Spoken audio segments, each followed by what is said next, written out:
Let's chat about your book. I mean, this Unleashed, very cool name, first of all. Yeah. Yeah, no, wow, you got the same book as me. That's Yeah. unbelievable. Same What a one. What are coincidence. the chances? um, let's start with why you decided to write a book, because I know that you said that you were at a crossroads in your life when you were younger about whether or not you wanted to be a vet or a writer. And now we've managed to put the two together, which is an incredible thing. So well done, firstly, on that and bringing those two skills together.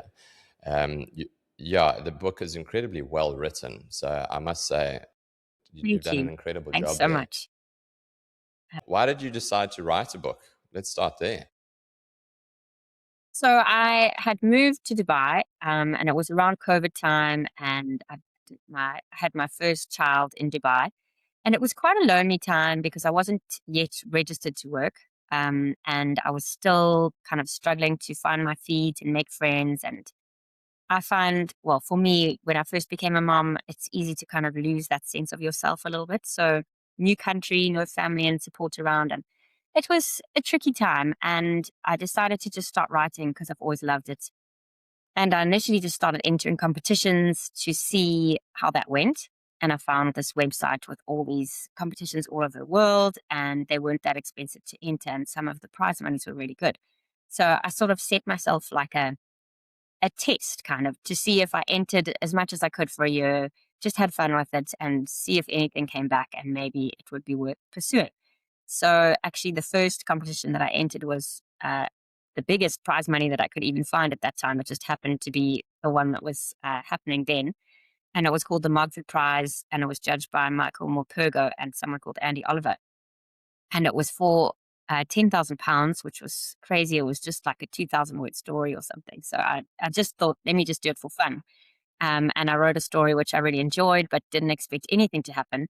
And it actually won. So it was such an amazing thing for me. And it really, because I'd sort of seen it as like, let me just see what happens. And it really felt like a big yes from the universe or whatever to carry on in that direction. So for that year, I just carried on doing all sorts of writing, and it was really, really helped me through a time that I found quite tricky, actually. So it was really just that whole experience was such a blessing. And then at the end of that year, I thought, what's the next step? And I got some advice from a friend who's involved in the industry, and she said, why don't you join a writing course? And I'd always wanted to write a novel.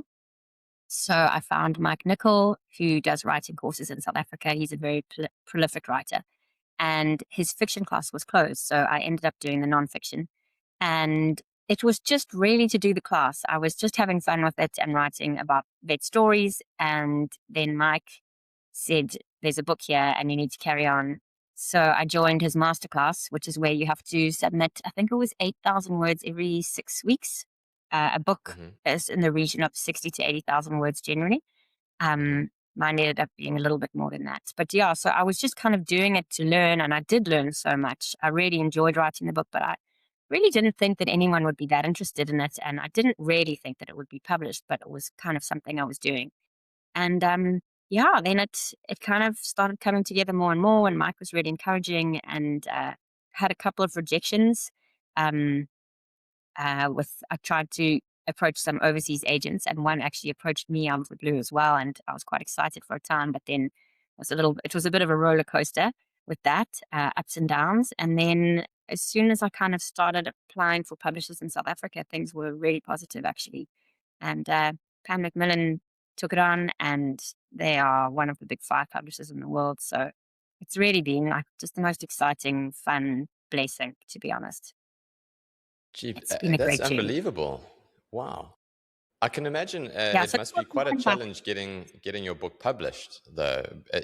For example, you yeah, must have to be quite comfortable with rejection because the stories J.K. Rowling and Harry Potter, and we all know that story about how yeah, many times she was rejected by publishing companies before it eventually got accepted and then became what it yeah. is today. So I would But say I'm not you that must have comfortable quite with a rejection. It's kind of okay. very You're hard. not okay. But it was something I really struggled with, to be honest. Um, Mm. yeah, I'm getting better at it because you do, as you say, you have to have a bit of a thick skin. But I can't say I'm that good at it. I still, I've said before to Mike that I'm more like a gecko. I feel like my skin is just thin and transparent, and you can see my heart beating. Mm. So it's the opposite of thick skin, but I think it's a skill that you learn, I suppose, just to carry on. How do you channel that? Is it something that fires you up after a time and you think, I'm going to prove them wrong, and or is it something that you take quite a lot of time to move past before you then dip your toe Sometimes in the do water take a again? bit of time. There was one agent who approached me and was really positive about the book, and it was from a big agency in the UK. And I thought this was going to be my big break. And then she really, she did kind of take the book apart in the end, and even at one point said, "I think maybe you should just stop and do fiction instead." And that really, really took my confidence away for a while, and I kind of found it difficult to start again. But what I did was I started writing other things. Like I did a bit of poetry in between and started just kind of easing myself back into it. And I guess at the end of the day, I love writing. So I tried to just embrace that and try to not think too much about the result. One of my mantras is that to be a writer, you actually just have to write. You don't have to be published. You just have to write, and that makes a writer. So that's what I would tell Yeah, myself. exactly. Exactly. I think that's a very good way of putting it. Uh, it's one thing reading a book, it's another thing reading a book knowing that you're going to chat to the author. And it does change the way that at least that I read the book, and I go through it. And I think to myself, what it must be like to write a book like the one that you've written, a memoir, so to speak. And like you, I enjoy writing, but more so in the journaling sort of sense, to Okay, process that's very things and that sort of thing. So I understand the therapeutic effect of it, and how it can make clarity of things that otherwise seem quite foggy. During this process of writing the book, did it shift your perspective or perception about your journey thus far, where you thought, that was more significant than I thought it was at the time in hindsight, or that wasn't as big a deal as I thought it was at the time? Did it change the way that you viewed your journey at all? think it did in some ways. I think one of the main ways I could say is that it was in some ways quite healing uh, because I got a chance to step back. I wasn't working much at the time when I was writing the book. And I think it gave me, in some ways, a bit more perspective about what vets do. And I wrote it from a sense of knowing that industry so well, but being removed from it. And it almost, it let me see it with more respect, because when you're not in it every day and the thought of going back into that practice and how busy it is and how much knowledge you have to have, it kind of, the distance actually was very helpful um in terms of just seeing the career as a whole for what it is when you're not kind of in the grip of it. And it was also really special because I think every vet has patients that they care about a lot and that they potentially lose, and ones that they remember, and we often don't really talk about them much. So for me, those really memorable animals and people, but mostly they're animals, that really stood Mm, out for me. Um, Writing about them was really special. It did, uh, yeah. remembering them and letting other people know about them too it meant a lot to me. I'm sure. It's okay. So I want to go two ways with this, because you're sort of touching on some things that I would have liked to have gotten your thoughts on anyway. Let's chat about what it's like to be a vet. And you said you were removed from it for some time, and that gave you some perspective on what it was to be a vet. But people like myself and everybody else who isn't a vet hasn't been one at all at any stage in our lives. What are some misconceptions, or what would you like people to understand about vets as people? Yes. So I love being a vet. I have to kind of open with that because what I say next is a little bit depressing. Um, Hmm. but it is a profession that has one of the highest suicide rates of any profession in the world, and I think people aren't aware of that. I wish people were more aware of it. I did touch on it in the book. I didn't want it to be a depressing book because I don't feel that's a true reflection of the job. But I think if there was more understanding around that, it would really benefit vets in general because, vets, they're obviously animal people. They're often A-type personalities. They've had to be really driven to get where they are. They're very disciplined. I find them in general, I'm not necessarily in these brackets, but just talking about colleagues, very observant, um, and they're not always, they haven't done their jobs to communicate with clients. And often that is such an important part of the job. So I think it can be really tough. They're under pressure. They've got to, dealing with animals is emotional. So sometimes they can bear the brunt of bad situations when maybe people don't have enough money, or maybe the outcome isn't what the owner hoped. And there's just a lot of feelings there. And sometimes I think vets bear the brunt of it. And the worst of that comes out in online abuse, which has been something that, if you look at vets who've taken their lives, sadly, there's often a link to that. If you look into what happened in their story, there's often a case of a client has been really abusive online. And it can be something that actually pushes vets over the edge. So I think just understanding, if people just understood a little bit more, particularly the keyboard warriors, about the consequences of their actions, I think that would, yeah, it would be really great. I wish people understood that. Um, and besides that, I mean, yeah, I think it's a wonderful profession and it does have a tough side. So if you go into it and you're aware of it and you have that balance, then I think it can be a really rewarding career. There's one of the things that surprised me, but has been very special in my career, is just the sense of camaraderie between your colleagues. Whether that's other vets or vet nurses or animal health technicians or kennel hands. It's often quite a big team environment, and everybody's got the same. Most people are mad about animals, and I find those kind of people are usually good people, in my opinion. So it can be a lot of fun as well. Yeah, your book is quite funny. I mean, you write it in quite a light-hearted way in some respects, and very descriptive. And it struck me that you clearly have a sense of humor, and then it also struck me that it seemed to be a way to cope with the sometimes the gravity of the situations. How important is it to maintain a sense of humor throughout these times where there's no doubt dealing with trauma, with loss, with grieving owners, etc.? It's really important because for me, it's been something that's always just helped me along.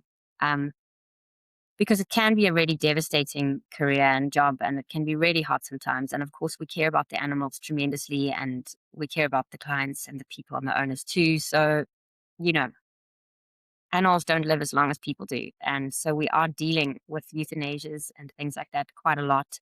We're dealing with occasionally difficult clients, or long work hours. There are various challenges. And I think just being able to crack a joke in between and have a laugh about things is really important. And it seems to come quite naturally. I mean, animals are so funny in the way that they are and the way that they behave and their different personalities. So there's obviously that coming in all the time, which is really refreshing. But I found that, vets they often have a very dry sense of humor.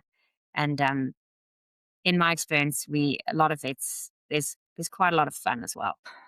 I had someone on the show once, and we were talking Yes. about people that were in like first responders to accidents, Okay. shootings, and that sort of thing, and how the use of humor was a way for them to cope, and the way that it was described was, I've never forgotten it. They said, we're bringing light to a situation, not making light of a situation. And That's and I exactly. was like, man, that And is it's hard spot to on. describe That is that. so spot on. Yes. Because, there were a couple of instances in the book, because obviously the humor feels quite dark because you're dealing with dark stuff and you're in it together. And there were a couple of instances where I thought about including certain stories, and I thought it's not going to land the right way because unless you've actually been in that situation, it's hard to know how much you sometimes need that humor or how it can sometimes surprise you. And it's exactly that. You're never making light of the situation, but sometimes you desperately need to bring a little bit of light into it. So that is pretty much spot on. But yeah, there were definitely certain things where I thought the humor might not land the right way Yeah. because unless you've actually been in that situation, it's difficult to kind of express what you Yeah. mean. What about uncertainty? Because, a person who studies to be a general physician, for example, they have to be quite proficient in knowing how the human body works, and only the human body. And when you study to be a vet, you have to understand how the horses work, how donkeys work, how frogs work, how birds work, cats, dogs, everything, cows. Yeah. So there must be a lot of uncertainty in your day-to-day life, still being an expert in that field, yet the animal can't generally can never communicate exactly how it's feeling and tell you its symptoms. You have to be perceptive. You have to look at the markers, the physiological markers. But I'm sure there must be this relationship with uncertainty, like on an ongoing basis, about what do we do, There and is. there's And I high think stakes, you know? that's exactly it. And it's really difficult, because it's such a broad field. So obviously, one of the ways of dealing with that is to become specialized into certainly like small animals or equine. So you learn more about your field. I think the doubt would always be the most if you're going with an animal that you don't know much about. For example, I don't know much about exotics. So if I have to deal with an exotic, I'm always going to be kind of calling a friend, saying to the client, "This is not my area, but we're going to go through it, and I'm going to do what I can, and I'm going to call people, and we'll make a plan." If they can't go to say an exotic specialist. So I think it's always good to be upfront about what you know and what you don't know, and I think people actually respond really well to that. But it is definitely, I mean, there's always this kind of tension about: are you remembering everything? Are you missing anything? So it is. There's no getting away from that. It's a very broad field, but there's a lot of support as well. We all study together, so it's a small community of vets, and even if it's not someone that you necessarily knew at vet school, you can always speak to your colleagues. Some practices are obviously more supportive than others, but I would say most of the ones I've worked in have been really, you are able to kind of discuss cases and go over things. And another thing is that if an animal's very sick, then you admit it and it gives you more time. Um, if it's anything that you're uncertain about, then the best thing to do is just to do more diagnostics and kind of try and figure out what's going on. But yes, it's there. I would say it's there all the time. And if you haven't worked for a while, which I've sometimes been in that situation, then I kind of try and prepare myself by reading again or doing certain like refresher courses. But what I've found is that it's usually in your brain somewhere. So you know enough to know when you need to read up on something, Mm, if that yeah. makes sense. You may not remember everything, all the details, but it'll flicker something in your brain and you think, okay, I've just got to look up that and then go through it in a kind of systematic way. Mm. With the roller coasters of being a vet, you have tremendous highs and then obviously you have tremendous lows. And I'd imagine you have to get quite comfortable with grief. Does that become easier with time as you get exposed to it more often, or is that something for you personally that you just are always going to struggle with? It's such an interesting question because I would say in general there's a trend where as you become more experienced, you obviously do become a little bit more prepared and you can kind of maybe have a little bit more of that emotional distance. Um, and you kind of also get better with your coping mechanisms for work and at recognizing when you are sad and kind of what you need to do. So I think all of those things come with experience. But I've definitely found that there are certain animals that can just, it's like with people, you just maybe connect with them a bit more, or maybe you have more history with them, or it's just an animal that you really, really like or get really fond of quite quickly. That's happened to me before within and not a long period of time at all. And then it's back to the beginning again. You can't, there are times when you just can't protect your heart and you are going to be heartbroken about things and really sad. I mean, I remember there was a cat, and I'd been qualified for years and years, and there was a cat in hospital that had had a trauma, and we'd been kind of fighting for her life for a few days, and uh, she would recognize me, and she would purr whenever I came, and I'd visit her as soon as I got to work, and she'd come up, and we had quite a bond. And then the one day I got to work, and they told me they hadn't wanted to tell me while I was off, but she died, and I mean, I just burst into tears. And I'm not a big crier, but it just completely blindsided me, and I was devastated. Um, and there was no way to kind of prepare myself or distance myself. It just happened. That was the way it went. So I guess my answer is in some ways you do become a little bit more used to it, but you there are just certain euthanasias that will still break your heart, or certain situations that will break your heart. It's not always a euthanasia. Sometimes it's, an animal that's in a bad situation, potentially with owners that maybe you feel don't understand it quite what it is, whether it's its breed and its care, um, or welfare cases. You can't adopt every animal. So there's different ways that kind of, yeah, those emotions will play out, but you can't ever become immune to it, I suppose, which is maybe a good thing. I think it is, because that's the reason why you got into it in the first place, Yeah. right? Uh, So yeah, it's a it's that balance. You want to balance. have all that compassion without burning out. That's kind of what you're Sure, trying talk to about get a through. fine balancing act, though. Crikey Moses, hey? Yeah. Um, how much of it is dealing with the animals, and how much of it is dealing with the owners? Because you're talking about doggy parents that are, or pet parents that are coming through, and I'd imagine, quite emotionally charged if something's happened to their beloved furry friend. How much of it is managing the humans as opposed to the pets? So it depends on the case, but I'd say in general, a lot more than I expected when I was qualified. You think you're just going to go and be an animal doctor, and there's a lot of that. Particularly if you've got a case that you need to work up a little bit. So you've obviously got to go through the process, try and get the owner to understand what you want to do and why you want to do it. And then there's obviously the question of finances and budget and what's affordable and what isn't. So there's a lot of, you really have to have good communication to try and just have that understanding between you of what is possible and what is best, and trying to find the best path for that individual person and animal.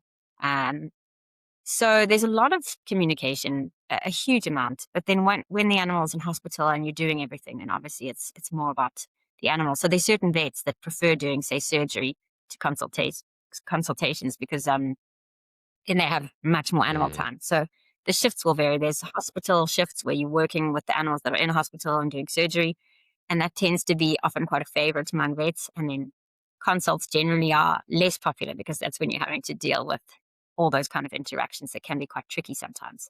But it varies. Some vets love consulting. It just varies from person to person. But there's a lot of talking and a lot of explaining, and it comes with the territory.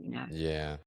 But on the whole, people are great, I must say. I mean, I'm talking quite a lot about difficult clients here because we have them, but people in general are, they're great. You just need to kind of have that communication. Yeah, exactly. And I think, if I think of my experiences when I go into a vet, we've got two dogs. We've got a sausage dog cross Jack Russell. So you can imagine, he's just like a raging ball of energy, and A lot of holy personality smokes, and noisy as all hell. He does not stop barking. there. It's Yeah. So you throw that in with a 2.5 year old.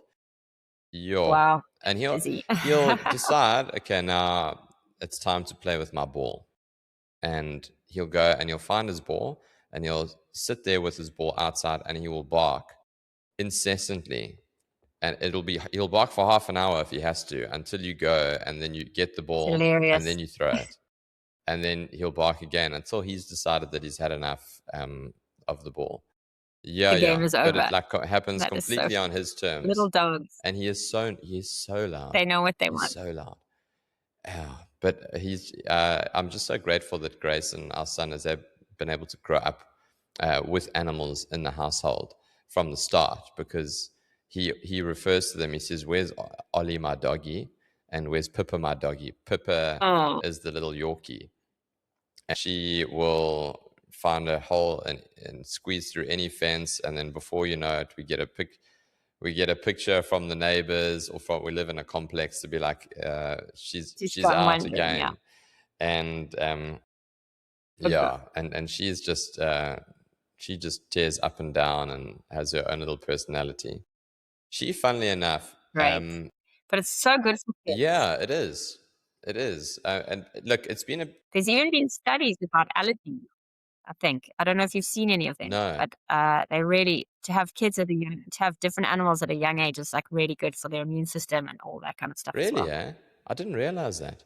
He doesn't get sick very often. I think Grayson's been sick maybe like once, maybe twice in 2.5 years.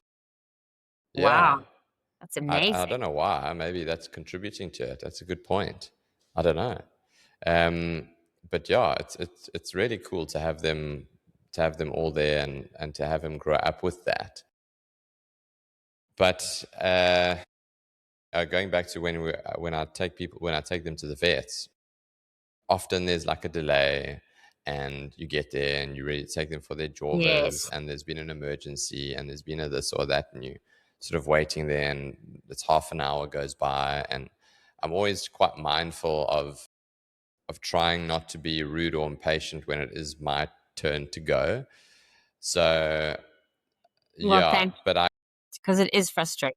I but mean, I understand it is I can frustrating. imagine for a vet, you're running behind, you've had an emergency come in, it is what it is, there's nothing you can do. You can't say, sorry, I the think that's dog the has to thing, and, wait and for you an know, hour until I've got my next gap. So I can imagine yes. it must be quite a managing act to try and balance everybody's emotions throughout the day. Yeah, and I think if you think about people, if you have an emergency as a person, you go to casualty, you don't go to your GP. Mm, Um, Whereas the vet is the GP and it's the emergency vet and it's the kind of one stop for everything. So it's difficult to anticipate what's going to come in. Um, so yeah, that's exactly the kind of situation that can be quite tricky. And I get it, and it's also sometimes you have quiet days and then other days it's just completely crazy and it's hard to always stick to the schedule. So yeah, but it's very frustrating. I can completely understand. But yeah, the fact that you have that kind of perspective on it is great because sometimes there's just nothing you can do. yeah, yeah, exactly. What you spoke about some times where you struggle and where there was quite a lot of grief and uncertainty. What are some stories that really have brought light to the book and really feel good stories that you'd like to share with people who are wanting to read the book and who are going to be listening to this? Oh, there's quite a few actually. The one was that always just makes me laugh because it happened around Easter time, and someone came in with a chicken, and she'd broken her wing. And normally, you would assume that somebody then just wants to put the chicken down, but this lady, she didn't actually even own the chicken. But she loved the chicken. It was at her stables where she rides her horse, and she wanted to save the chicken. So we kind of went through the options, and the best thing was to just amputate the wing. Chickens don't really fly much anyway. Um, so we went ahead with that. And when you do operations on small animals like that, the anesthetic can be quite uh, scary sometimes because little ones don't tend to do as well on anesthetic. So it's just to do with their metabolic rate and various different kind of things to do with their physiology. But you have to be quite careful with the anesthetics, and you want to try and be quite quick so they're not under for too long. And I'd nearly finished the operation, and suddenly I kind of noticed that something was changing. And uh, I saw that at the back end, her cloaca, as it's called, was kind of like gaping. And I thought, is this like an agonal gasp? Like, is she having like muscle contractions because she's busy dying? Um, and I felt this like flush of adrenaline and like, what is going on? And I was looking at the guy who was helping me with the anesthetic, and we kind of had this wild, wide-eyed moment. And then the next thing, this egg just rolled out of her onto the drape. So, it's hilarious. She just laid me an egg in theater. And like, so you do just have these like hilarious moments. Like we are talking about humor earlier. You don't need to actually push too hard for it because so many funny things just do happen. Yeah. Um, Particularly I find with the mixed animals. So doing horses and cows, and when you kind of do the whole lot of things, which I don't do as much anymore, but when I first qualified, I did. I mean, it's just hilarious situations that you get into. Another one was we had to go and draw blood from a cow at a Buddhist retreat. Yes, yes. So that's, I don't know if you know, but cows in Buddhism are quite revered. Not quite as much as like a Hindu cow, but they're very much, they can be seen as if they've kind of been reincarnated Hmm. humans. So you have to obviously be sensitive to those kind of uh, that culture of belief. Or so they didn't have a crush, which is basically a metal passageway where you can confine the cow, which is how you would normally take blood from a cow. So we basically had to try and catch her in a field, and she really wasn't so keen on the idea of blood tests at all. And I mean, yeah, it was just the whole situation from beginning to end. It wasn't that funny at the time, but it was quite funny afterwards, just remembering kind of the things that you have to kind of think of in order to do these things with animals. And obviously, the animals got a huge personality often, which is just adds to it all. Um, and then you've got the owner as well. So we had in that instance, the cow was quite bolshy. She had quite a stubborn streak to her. She was taking no prisoners. And then the man who we were dealing with was a very peaceful Buddhist. And we had to kind of try and get the blood take with nothing else, but also these two very different personalities and trying to kind of appease them Mm, both. Um, so yeah, there's so many stories like that. That's just two really, but it's just so many funny things that happen with animals, and they're all so different. They come in with their different moods, and I think every case, that's an element of it all. The particular individual animal and what they're like, and then also just kind of how they feel about the vet and how they feel about being there, and that can be quite a lot of fun as mm. well. I've always wondered, do animals pick up on energy? Like, let's use dogs as an example, because there will be sometimes, if I think of my dogs, they will be quite placid. They're always like sort of yappers, so they bark at pretty much anything. But then there's a different type of bark. There's the bark like, "Hey, what's happening? How you doing?" And then there's the bark like, "Hey, don't don't come through this gate because I don't want you here." Yes. And it's completely sometimes Oh, yeah. unpredictable. And I've always wondered that, but I mean, it's a very hard thing to try and figure out. I definitely think so. Whether it's energy or whether it's kind of like really small details that maybe we aren't privy to. You know, they've got such a much stronger sense of smell than us, for example. Mm, So I think they can smell, for example, in a human sweat. I would say they could smell much more than we can. So if somebody's say has a flush of adrenaline or um, I think they can pick up the differences between different people in a huge way. And they also have very specific memory recall. So, like when they go into the vet, they may have never seen that vet, but the smell of the veterinary practice, for example, can bring up a lot of tension in certain dogs if they've had a bad experience or anything like that. So, yeah, I mean, I definitely think that's hugely the case. And you see it as well because you can often manage to calm them down quite nicely. They can be quite responsive as well. Um, the one I had a dog in South Africa, and I remember a situation where I was at my mom's house and I knew that somebody was coming to give me an invoice, but I didn't know who it was. My mom had a stable yard, and this man came up to the door and he looked. I didn't recognize him, and he looked kind of not what I expected at all. And there was this moment where me and the dog looked at him and were not sure if it was like some kind of mm, intruder or what was happening. Like he was kind of dressed a bit strangely. He opened the door, and the dog and I, we were on the same page. We just didn't know. And as the dog walked up to him, he put out his hand and said, "Hi." It was the guy who was supposed to come, but the dog sort of leaned forward to give him like a very gentle little bite. And as I said, "Oh, it's you," he just kind of immediately just relaxed and changed tactics and looked really embarrassed about the whole situation. So I think they're trying to read you to see how to respond to a yeah, situation. Uh, that's fascinating.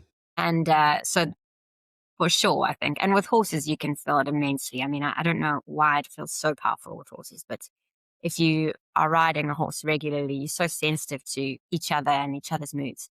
I mean, I've heard that horses can actually even hear your heartbeat. So if you're stressed, they're so aware of it. Um, so yeah, for sure, I would say that's definitely the case. Wow. As you reflect, you've obviously dealt with a lot of animals in your professional career and in your personal life, I'm sure. What lessons have animals and dealing with animals taught you?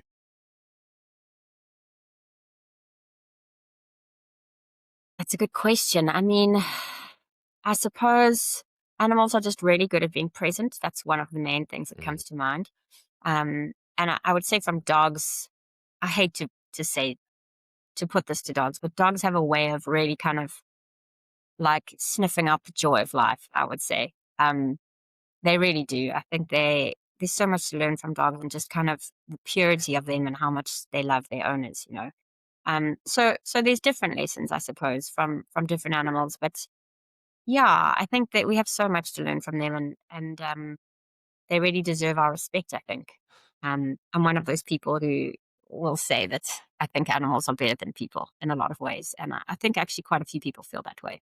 um, because there's no agenda, there's no judgment. It's just it's such an honest interaction with an animal. Always, they take you as who you are. They don't care about how you're dressed or um, you know, anything like that. There's no kind of judgment in that way. So I'd say that's really big. But yeah, in terms of my own animals, uh, I guess I talk about in the book the loss of one of my own animals, and I think that was a big lesson for me in terms of just it really brought home to me to remember what people are going through on the other side.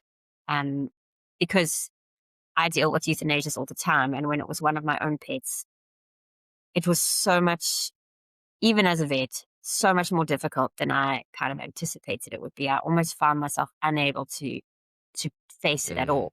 And that's something we see in clients, but I never really imagined it in myself until I was walking in their shoes, yeah. so to speak. So I think that was really a lesson for me too that I've never kind of forgotten. I'm always aware of it when people are emotional about their pets and struggling to make a decision, which maybe is clearer to me that it's time than it is to them. Mm. It really, I can remember how that. Yeah, it's so true, hey? And I think everybody who's had pets, if you do it for long enough, if you've had pets for long enough, you know that day is going to come, right?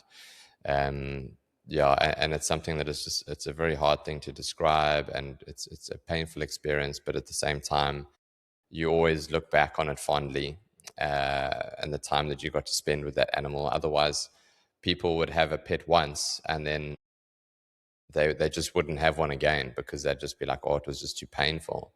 But for some reason, the positive experiences of having that pet in your life far outweigh the temporary grief that will inevitably come.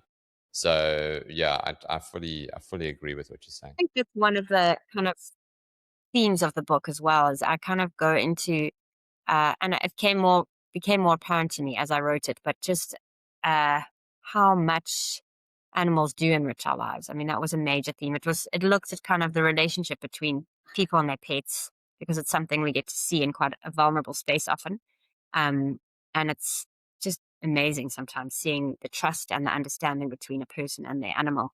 Um, and yeah, just it kind of really just brought home to me our animals. They take us outside of ourselves. They put us into the world, whether it's walking our dogs or going to the vets or interacting and being able to chat with people who have that common kind of passion. And it really is true. For all the pain, it's always Mm. worth it. Katie, what do you hope people take away from your book? I mean, it's been tremendous. I really enjoyed the read.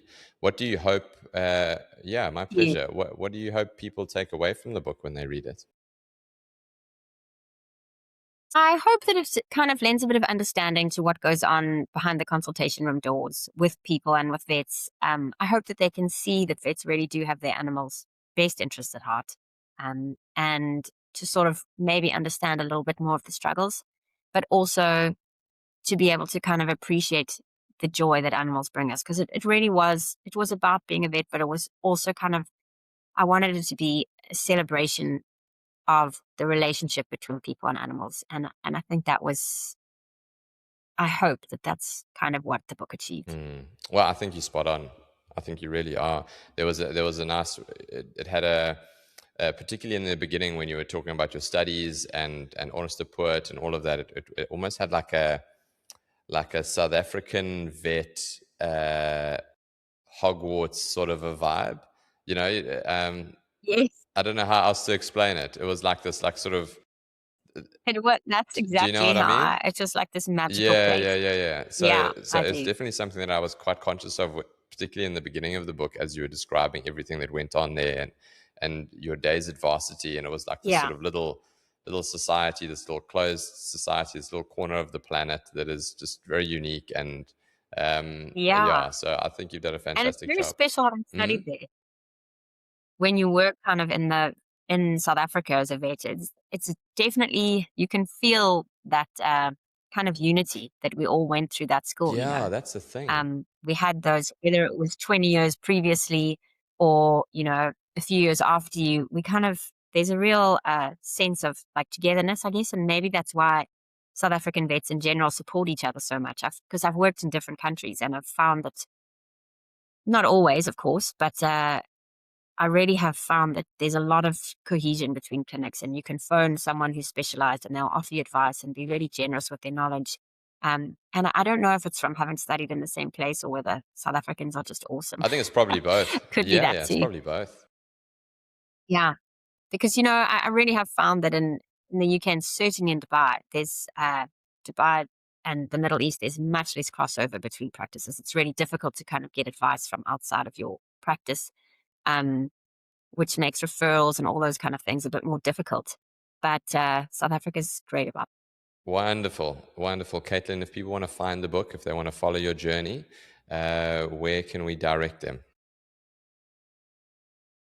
So to find the book, the cheapest place is actually Take-A-Lot, but it should be in all major bookstores. Exclusive Books, Bargain Books, Wordsworth Books. They should really be in pretty much any major store that you find. And then if you want to follow me, I'd appreciate it. I'm on Substack, which is a writing Mhm. platform where you kind of get an email update. I don't do it very often, but it's quite a fun platform to follow writers and creative people. And it's katieganthorpe-venniker.substack.com. And then Instagram is just Katie Venniker. And yeah, love it if you join me to see what happens Wonderful. next. I'll attach all those links in the show notes. I think you've got a cat in the background that's also suggesting that the listeners should go I and do. I have a do. look at There's a lot Substack. going on. uh, your cat Yeah, gave you a little exactly. shout out and was like, "Yes, go follow Mom on Instagram." Yeah. Exactly, Yeah, you well, did. it's been an absolute pleasure. Kudos again. As I say, I've said it 3 or 4 times. Well, Yeah, it thank was a you. really fantastic book. Any animal lovers, any people who have pets, I think it's just a remarkable insight into the world of vets, but also the relationship between humans and their pets. So, really well done, and thank you very much again for being on the show. Thank you. Thank you so My much. pleasure.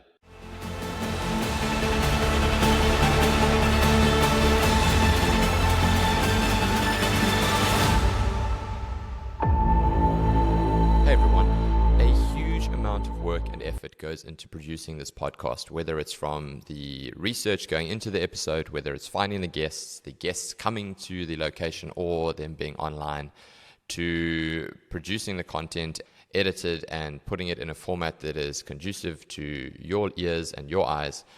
And it goes a really, really long way if you can just do me one thing in return for this free content: share it. Share it far and wide, and if you find an episode useful, send it to someone who might feel the same way. That's all. Thanks a million. See you next week.